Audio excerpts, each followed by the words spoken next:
الحمد لله رب العالمين حمدا يوافي نعمه ويكافئ مزيده. يا ربنا لك الحمد كما ينبغي لجلال وجهك ولعظيم سلطانك. اللهم فصل وسلم وزد وبارك على منبع الأنوار سيدنا محمد الحبيب المختار وآله الأبرار وصحابة الأخيار، صلاة تحفظنا بها من شر الأشرار وكيد الفجار ومن فتن الليل والنهار. خۆشو برای ئیماندارم، سەلامی خوای گەورەتان لەسەر بێت. ئاینی پیرۆزی ئیسلام ئاینی ئەدەب و ئەخلاق و ڕەوشتە. ئەوەندەی بایەخی بە ئەدەب و ئەخلاق و ڕەوش داوە و سەقافەتی ئیحتیرام و ڕێز داوە. هیچ ئاین و هیچ دین و هیچ ئایدیا و هیچ بەرنامەیەک بەو شێوەی ئیسلامە نییە کە ئیحتیرامی لە هەموو چین و تەوێژێک داناوە. مهما كان ئەو کەسە ئەگەر مسلمانیش نەبێ و ئیمانداریش نەبێ و ئەهلی قیبلەیش نەبێ، مادەم ئینسانە لە ڕووی ئینسانیەتەوە خوای گەورە ڕێزی لێگرتووە، حورمەتی لێگرتووە، ئەبێ ئینسانەکان بەڕاستی بە چاوی ئینسانیەتەوە سیر بکرێت. سەقافەی ئیحتیرام و ڕێز و خۆشەویستی لە هەموو کۆمەڵگاکانە ئیسلام بە واجبێکی شەرعی زانیوە. هەر مسلمان و ئیماندارێک، هەر باوەڕدارێک ئەگەر سەقافەی ئیحتیرام و ئەدەبی تیادا نەبوو، خوو ڕەوشت و ئەخلاقی بەرز نەبوو، ڕێچکە و ڕێبازی ڕەسوول اللهی نەگرت، دڵنیابە ئەو کەسە لە ئومەتی پێغەمبەری خوا دەرکراوە، ئەژمار ناکرێ، لای داوە، چونکە پێغەمبەرەکەمان سەڵات و سەلامی لەسەر بێ خوا وەصف و ستایشیەکە بەوەی کەوا پێی ئەفەرمێت وئینەکە لەعەلا خولوق عەظیم، ئەی ڕەسوولی ئەکرەم، ئەی خۆشەویستەکەی من، خوا فەرمێت تۆ لەسەر بەرزترینی ئەخلاق و ڕەوشتەکانی. کەواتە تۆ مامۆستاکەت، ئەو کەسەی کەوا ئیقتیدای پێوەکەی، ڕابەرەکەت، ئەو کەسەی ئەم بەرنامەی بۆ هێناوی ئەخلاق بەرز و ڕەوشت بەرز بووە، خاوەنی ئەدەب بووە، بۆیە مایەی نور و سەعادەت و بەختەوەری بووە بۆ خۆیش و ئومەتەکەیشی، ئومەتە نازارەکەی پێغەمبەری خوا صلی الله عليه وسلم. احترام و ڕێز، سەقافەی احترام و ڕێز لە بەرامبەر ئینسانەکانە، حتا بەرامبەر حەیوانات، حتا بەرامبەر دینەکانی تر لە ئیسلامە بە واجبێکی شەرعی دانراوە. بۆ نمونە یەکەم احترام و ڕێز کە مسلمان و ئیماندار واجبە لەسەری احترام و ڕێزە بەرامبەر شەعیرەکانی ئیسلام، سروت و دروشمەکانی ئیسلام، چونکە خوای گەورە ئەمرمان پێیەکە لتؤمنوا بالله ورسوله وتعزروه وتوقروه وتسبحوه بكرة وأصيلا. ئەبێ زۆر ڕێز لە پەروەردگارە بگری، لە فەرمانەکانی، حدودەکان و فەرمایشتەکانی نەبەزێنی، و هەروەها ڕێز لە نێنراوەکانی پەروەردگار بگری، بە تایبەت حەزەتی ڕەسوولی ئەکرەم بە ناوی خۆیەوە بانگی نەکەی، ئەدەب و ڕێزی بۆ دانێی، خۆی و ئال و بەیتەکەی و خۆش بوێ، ڕێزیان لێ بگری. باقی شەعیرەکانی تر لە نوێژ و لە ڕۆژ و لە زەکات، لە بانگدان و غەیری ئەمانە، ئەوەی شەعیرە و سروتی ئیسلامە، تۆ واجبە لەسەر ڕێزی لێ بگری، چونکە خوا فەرمێت ئیماندار و باوەڕدار ئەوەیە ڕێز لە خوا ئەگرێ، ڕێز لە پێغەمبەرەکەی ئەگرێت، بە تەعزیمی ئەزانێ، حورمەتی لێ ئەگرێت، ئینجا تەسبیحات و تەمجیداتی پەروەردگاری ئەکا. و هەروەها ئەوەی دینی ئیسلام واجبی کردووە لەسەر ئێمە کە احترام و ڕێزی لێ بگرین، حورمەتمان هەبێ لە بەرامبەریە، سەقافەی احترام لە ناو مسلمانە هەبێ لە بەرامبەریە. ئەویش ئەوەیە بەرامبەر قانون و یاسا، ئەو قانون یاسای کە خوا دایناوە، پێغەمبەر دایناوە صلی الله عليه وسلم. هەر قانون و یاسایەک دانرێت لەم سەر ئەرزا دژی یاساکانی قورئان و سنەت بێ، دژی شەریعەتی ئیسلام بێ، لای مسلمان ئەبێ ڕەبز بێت، چونکە ئەو یاسا و قانونە خوا و پێغەمبەر پێی ڕازی نییە کە قانونی وەزعین. هەر قانونێکی وەزعیش کە دانراوە لەلایەن ئینسانەوە، ئەگەر مستەنبەتی قورئان و سنەت بێ، مەفهومی قورئان و شەریعەت بێ، ئەوە بەڕاستی یان هەر قانونێک کە ئیستیفادەی مرۆڤایەتی و ئینسانیەتی تیاوێ، لە قانونی مرور، لە قانونی مەسەلەی طب و پزیشکی، لە قانونی شارەوانی، لە قانونی وڵات و دەستوری وڵاتە، لە قانونی دادگاکانە، مادەم مەساڵحی مسلمانی تایە و ئیمانداری تایە و مەساڵحی ئینسانیەت و قازانجی مرۆڤایەتی تایە، ئیسلام پێی ڕازیە بەڵام یاسایەک دش بە قورئان و شەریعەت بێ، دش بە سونەت و شەریعەت بێ، لای ئیسلام ڕەبزە. قانونی مرور کە دانراوە بۆ پاراستنی ئینسانیەتە، بۆ پاراستنی ماڵ و سامانی تۆیە، کە مەقسوود و مەبەستی شەریعەتیش یەکێک لە ئەو پێنج مەبەستەی کە شەریعەتی ئیسلام بۆی دانراوە پاراستنی نەفسی ئینسانە، پاراستنی عیرز و ناموسی ئینسانە، پاراستنی دینی ئینسانە، پاراستنی ماڵی ئینسانە، پاراستنی وەچەی ئینسانە. ئەم قانونەش کە تۆ بپارێزێت لە دەعم، لە وەرگەڕان، لە خراپە و لە خراپەکاری، لە هەر شتێکەوە مای زەرەری ماڵ و سامان و نەفسی تۆ بێت، تۆ واجبە لەسەر احترامی بگری، ڕێزی لێ بگری. نەک قانونێک دەستبڕین و قۆڵبڕین و خیانەتکاری تیابێ بەرامبەر ئەو میلەتە، ئەو میلەتە بڕۆتینەتەوە، ئەو میلەتە لە ناوبەری، ئەو میلەتە قێتە سەر ساجی عەلی، ئەو میلەتە گاڵتە بە شعوری بکەی، خزمەتی نەکەی، خزمەتی وڵاتی نەکەی، قانونێکی بۆ دانەی زوڵمی لێ بکەی، ستەمی لێ بکەی، ئەو قانونە قابلی قبوڵ نییە. قانونێک کە احترامی لێ ئەگیرێ، ڕێزی لێگرێت، کە ئیستیفادەی ئینسانی تیاوێ، کە پاراستنی ماڵ و سامان و نەفسی ئینسانی تیاوێ. بەڵام ئەم قانونش کە دانراوە ئەبێ فەرق و جیاوازی نەبێ لە بەینی دەوڵەمەند و وەزیر و گزیر و فەقیر و هەژار و ئەمانە. نەک قانونێک لە وڵاتە دانرێت دەوڵەمەندەکان بۆ خۆیان بۆی دەرچنۆک و باسکی بانان و وەزیر و گزیرەکان و مەسوولین و کوڕی مەسوول و مناڵی مەسوول و کچی مەسوول نەگرێتەوە، بەڵام وەک ماربا بە فەقیر و هەژارەوە. ئەم قانونە حرامە، واجب نییە ڕێزی لەم قانونە بگری. قانونێک کەوا یەکسان بێ لە بینی ئینسانەکانە. سەقافەی ئیحترامی ئیسلام ئەفەرمێت تۆ ئەبێ ئەو قانونە مادەم یەکسانیە لە بینی مرۆڤاتیە و پاراستنی ئینسانیەتە، واجبە تۆ ڕێزی لێ بگری. هەر دینی ئیسلامە ئەمرمان پێیەکا کە ئێمە چۆن ڕێز لە شعیرەکانی ئیسلام بگرین و هەروەها سەقافەی ئیحتراممان هەبێ، ڕۆشنبیری ڕێز و ئیحتراممان هەبێ لە بەرامبەری بەتەمەنەکانە لە کۆمەڵگا، پیاوە بەتەمەنەکانی کۆمەڵگا کە ئەمڕۆ تەکنەلۆجیا و ڕێکخرا و درۆ دەلەسەکان وای کردووە گەنجانمان، مناڵانمان ڕێز لە گەورەکان ناگرن. ئەمە قانونە بۆیان هێناوین، ئەمە دەستورە بۆیان هێناوین بە ناوی خوێنەواری و شەهادە و درۆ دەلەسەوە. خەڵکی وا هەیە دە شەهادە هەیە بەڵام عەقڵی مناڵێکی نییە، عەقڵی گەنجێکی نییە، گاڵتە بە پیرەکانەکە، گاڵتە بە پیاوە گەورەکانەکە. ئەمەش تەبعەن نیشانەی آخر زمانە. پێغەمبەرە فەرمێ صلی الله عليه وسلم إذا لعنت آخر أمتي أولها فانتظروا الساعة، أو كما قال كاتبينيتان وشكاني أم أمته نفرتيان لبيشينكاني خويان قرد، رێزیان لە گەورەکانی خۆیان نەگرت، رێزیان لە قودوە و پێشەواکانی خۆیان نەگرت، چاوەڕوانی قیامەت بن. ئەوە نیشانەی قیامەتە، چونکە بێئەدەبی بێ حورمەتی ڕووکردە گەنجان و مناڵان کە ڕێز لە گەورەکان ناگرن. گەورە لە ئیسلامە، پیاوە گەورەکان لە ئیسلامە، بە تایبەت ڕیسپیەکان. ئەو پیاوانە سمبولی ئیسلامن، سمبولی کۆمەڵگان، ئەبێ ڕێزیان لێ بگرێت. بۆیە پێغەمبەرە فەرمێ صلی الله عليه وسلم ليس من أمتي من لم يجل كبيرنا ويرحم صغيرنا ويعرف لعالمنا حقه، أو كما قال پێغەمبەرە فەرمێت لە ئێمەنیە و ئومەتی ئێمەنیە ئەو کەسەی کەوا ڕێز و حورمەتی بەرامبەر بە گەورەکانی خۆی نییە. جا ئەو گەورە باوکو و دایکتە، مامەتە خاڵۆتە، پورتە نەنگتە، هەرچیە مادەم لە تۆ گەورەترە، کاکەتە برا گەورەتە، دراوسێتە جیرانتە، پیرە و لە کۆمەڵگایە، لە تۆ گەورەترە، ڕێزی لێ نەگری. پێغەمبەر ئەفەرمێت تۆ لە ئومەتی من نیت، چونکە قەدر و ڕێزی حورمەت و گەورەکان نازانی. ئەو ڕیسپیانەی کە خوا شەرمیان لێیەکا، خوا حورمەتیان لێگرێ، خوا ئەو ڕیشەی کە سپی کردووە نوری پێداوە، تۆیەکەوە گەنجی بەقوەتی بەهێزی منداڵی ڕێزی لێ ناگری، خوا حورمەت دەشکێنێ، چونکە کەما تودین و تودان.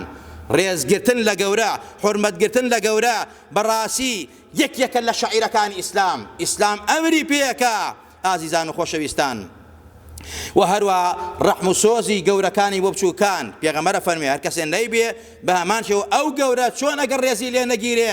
پێغەمبەر ئەو گەنجە دەرەکا لە ئیسلام، هەر گەورەیەکی ڕەحم و سۆزی بەرامبەر بە منداڵەکانی خۆی و منداڵی کۆمەڵگاکەی نەبێ، چواردەوری نەبێ، دڵنیابە ئەو گەورەی لە ئومەتی پێغەمبەر دەرکراوە. هەر کەسێک قەدر و حورمەتی عالمەکان نەزانێ، ڕێزیان لێ نەگرێ، حورمەتیان لێ نەگرێ، دڵنیابە ئەو کەسە مەهماکان لە هەر پلەیەکا بێ، لای خوا بێ ڕێزە و خوا حورمەتی ئەشکێنێ، خوا ڕێزی ئەشکێنێ، خوا شکۆی لە ناوە با. و هەروە پێغەمبەرە فەرمێ لە ئومەتی منیش نییە. ڕێزگرتن لە ڕیسپیەکان و گەورەکانی خۆمان ئەمە لە جەلالەتی پەروەردگارە. پێغەمبەرە فەرمێت إن من إجلال الله تعالى إكرام ذي الشيبة المسلم وحامل القرآن غير الغالي فيه والجاف عنه وإكرام ذي السلطان المقسط.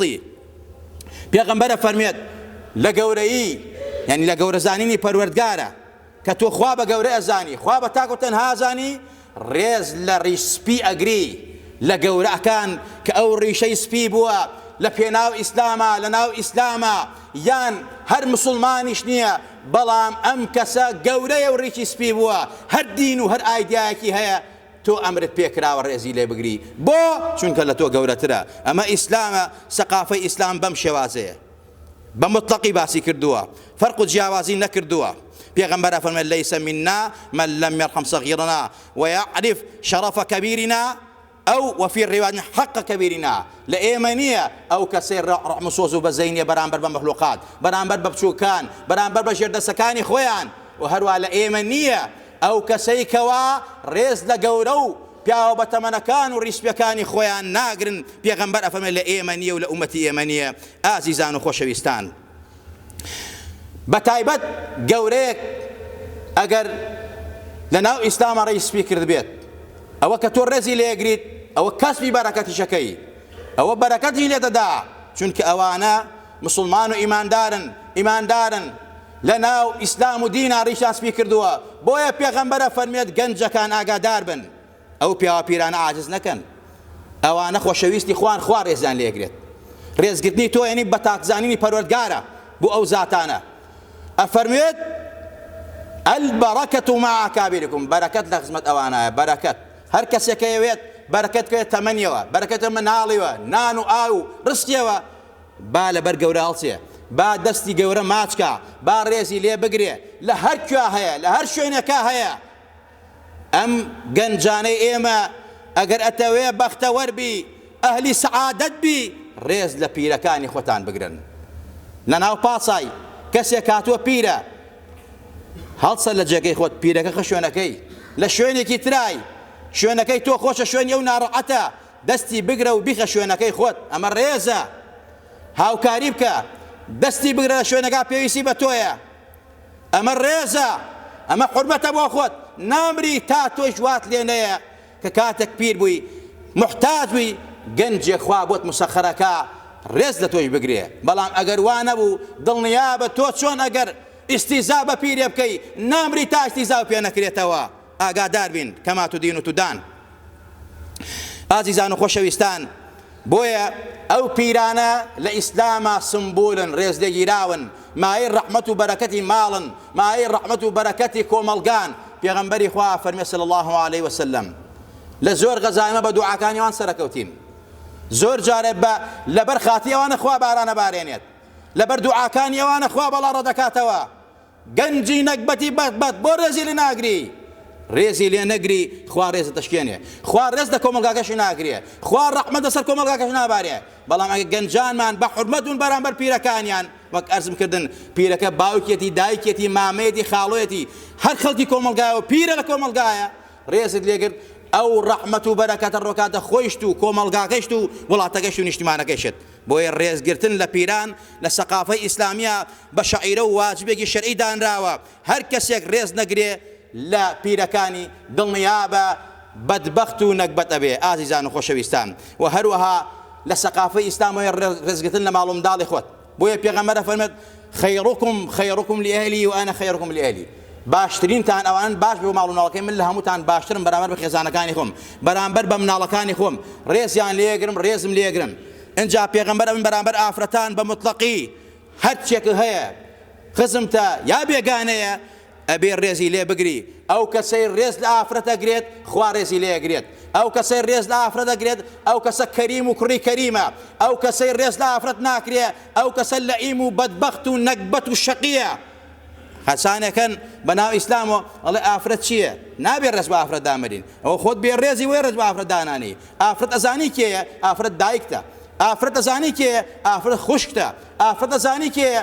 ئافرەت کچتە، ئافرەتە بەڕاستی ئەبێتە مای حەوانەوەی تۆ ئەبێتە خێزانە. تۆ چۆن ڕێز لە ئافرەت ناگری؟ ئیسلام بۆیە پێغەمبەر فەرمێت هەر کەسێ ڕێز لە خێزان و ماڵ و مناڵی خۆی نەگرێ، هەر کەسێ ڕێز لە ئافرەت نەگرێ، بەڕاستی ئەو کەسە بەدبەخت و نەکبەتە و لە ئومەتی ئێمە نییە. ئافرەت ئەوەندە گەورەیە کە دایکتە، پێغەمبەر 3 جار ئەمری کردووە فەرموویەتی ئەبێ تۆ ڕێزی لێ بگری، حورمەتی لێ بگری. کابرا دەخزمەتی پێغەمبەری خوا فەرمووی یا رەسوڵ الله من أحق الناس بحسن صحبتي بحسن صحابتي أو كما قال كي حقي أوي لسن مكة رفيقي بكم هاوليكم بيغمبري خاف فمي أمك فمي ثم فمي أمك فمي ثم فمي أمك إن جاء الله فمي ثم فمي أبوك سيجار فمي يا رسول الله كي حقي أوي لسن ما خدمتي بكم دسي معكم لبري أصم حرمتي فمي دايكت فمي كيد فمي دايكت فمي كيد فمي دايكت أو آفرته أو آفرتك تورزي ناقري أو آفرتك أخوا سيجار أمري كردو بيغمرك إنسان رزي لي بقريد جاري أخير فرمي إن جا باوكت آفرت أويا كبيغمري خوا فرميت هر كسي دودانا كتش بنازاري وأدب وأخلاق بخيوكا بحرمة الرزي بيان خادنا وحالو مالي خويان أفرميت لبهاشتا هاولو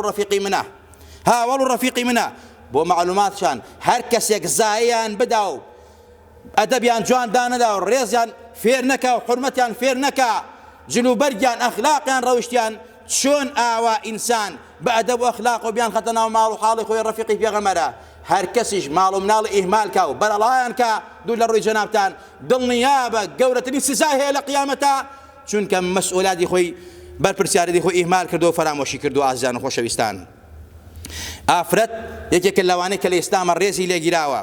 سەقافەی ئیسلام بەواجبی کردو کە تۆ وەک ڕۆشنبیرێک وەک ئیماندارێک احترامی ئافرەت بزانی و پێگە و جێگەی دابنێی و ئەنزل الناس منازلهم. هەموو کەسێک لە جێی خوا دانێ. ئافرەت ئەوەیە کە خوا بەهەشتی لەژێر پێیا داناوە، بەهەشتی لەژێر پێیا دانا کە دایکتە. نەڵێ ئافرەت چییە بێ ڕێزی لێ بگری.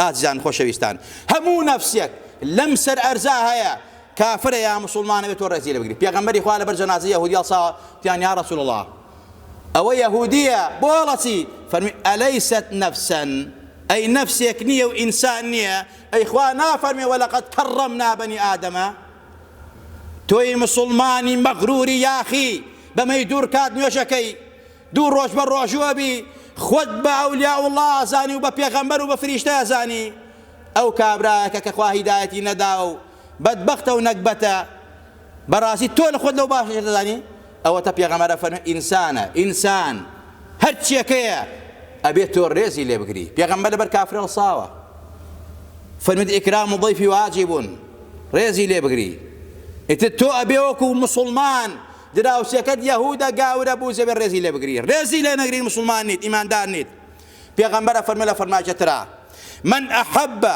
أن يزحزح عن النار ويدخل الجنة فلتأته منيته وهو يؤمن بالله واليوم الآخر وليأتي إلى الناس الذي يحب أن يؤتي إليه. بيغمر فرميت براستي هر کسی پی خوشه لآگر بدور بیو بروات ناو بهشتو ناو راسی وجه گی بیه أبي براسي أم كسا كإيماني بخوا وبيغمر وروج دعائي هي أويك شوني بي خوش خلق حرمت لخوي بقرن ريز لخوي بقرن أبي أويش آوا بحرمته وبحاوي برامبر بخلق همو يكيك لئيمة بي مان خوشة خلق ريز مان ليه بقريه خلق دز بسنگو بقريه مان خلق لبر مان هالسيه خلق ريز مان ليه بقريه خلق حرمت مان نشكينيه خلق شرف مان نشكينيه أما آواتي همو يكيك لئيمة ببياو بجنوا شونت بي خوشة بو خود أبي آواش بيت خوش بيه أو كسي برامبرت مسلمانة يا كافرة أبيش بي خوشة توريزي ليه بقريه وحرمتي ليه بقريه أقر لي نقري خوا حرمت دشكينيت أو تو مسلماني تواونيت إيمان داري تواونيت ئازیزان و خۆشەویستان ئێمە ئەمرمان پێکراوە بەڕێزگرتن بە ئیحتیرام گرتن بەرامبەر بە هەموو چینوتەوە حتا حیوانات پێغەمبەر فەرمێ ڕێزی لێ بگری ڕەحم و سۆزەوە بەرامبەری يا ربي خويا لهم ولايكمان خوش به يا ربي خويا لمن راضي به خويا عاقبت ما خير بيرا خويا لو باو بلاو نقشوا لا مان ده يا ربي خويا شرعي ضل مانك خويا شفاي دلو درون مان به شفاي نخوشي خومان ومعلوم نال مان ده يا ربي خويا دادي جنج كان مان به يا ربي خويا ثقافه اسلامي وثقافه احترام لنا ومانا ترويج في بدي خويا منهج رسول الله ما لنا وترويج في بدي خويا لنا ومانا درينكي خوايا بو منهجي بيغمبر وصحابي بيغمبر صلى الله عليه وسلم لسر أو منهجا بمان جينا وبمان نزندو مان كروا يا ربي خوايا لتبارينوا عاقبتي في لكان من بخير بجري يا ربي خوايا رحمة برجانا بسريانا بسر إيمشا هداية جنجكان مان با يا ربي خويا رحم بمنا لكان مانكا رحم بكم القا مانكا رحم بها مولايك مانكا يا ربي خويا بزيو بمسلمان انا بيتوا نصرة وعزت بمسلمان بقرن روا يا ربي خويا وانا دعاء خير يعني كردوين اگر جيرو گرفت يعني خويا بوان شار سركا جيرو گرفت مولايك مان شار سركا يا ربي خويا قلنا خوشيان هي ونارعة يا ربي خويا شفاء عاجل لا تويا تو شافي عقيد خويا شفاء ببلان وبنيرا خويا نخوش كان انزل المكا يا ربي خويا نخوش ايش كان من بنزل لكي خويا شفاء نخوش كاني خمانو مالو من دالو ولاتو نشتمان مان بي توابي مسلمان بي بتايبتو نخوشاني دعاء خير يعني كردين او نخوشاني كوالد ولاتن لناوي ولاتن لخستخانا كان نمال كانن خويا بالرحمي خذ رحمي بيبكا خويا همو لا يكمان لدردو بالله وناقشي لادا صحة وعافية بردوامان في بخشة بإيمان وبمان شنو وبمان ورنزن دومان كروا يا ربي خوايا لروجي قيامتا لسر بردي سيرات رسول الله صلى الله عليه وسلم باغمان بكاو درمان نكا وق برقمان برنتوا بوسر شمنكاني باش بوسر عوزي كوسر بدست مباركاني آي كوسر مان باتيه لتونيتيو نقبتي الدنيا وقيام الرزقان مان بيه پروردگار لدفارينوا يا ربي خوايا يا ربي خوايا وعندي من دارنا من دار صالح بريه اواني هانو صالح خوايا وين صالحكي يا ربي خوايا اواني كوا ني انا خوايا بيان دري اواني هانو مفقوده وهنا وديارني خوايا بيجان شاركوا يا ربي خوايا هم لا ما موفق سركتكي يا ربي خوايا اواني كوا اهلي خير اهلي شاكن يا ربي خوايا وين زيادكي يا ربي خوايا بركه زياده بجنه بس خوايانا تمنى پر لك رحمة وبركتك مالو مناليان پر بركتك يا ربي خويا بتايبت اوانيك وخدمت بمزقوت يا ماكن خدمتي ان بمزقوت كردوها يا ربي خويا جان رحمتي خذ برشان بسرنا عاقبتي ان بخير بجرة يا ربي خويا بك بكشتي نجاتيان بك بشفاء نخوشيان بك بلا بري خم وخفتي ونارعتيان يا ربي خويا ابوها مولايك مان اوانيك وهميشه ودائم دستيان بخير اهلي خيرنو اهلي مزقوتن بتايبت اوانيك لم مزقوتا دستي خيريان هيو بردوام من لسر خير وشاكل لم مزقوتا خويا بيان باريس ومحفوظيان آمين آمين أقول قولي هذا وأستغفر الله لي ولكم ولسائر المسلمين.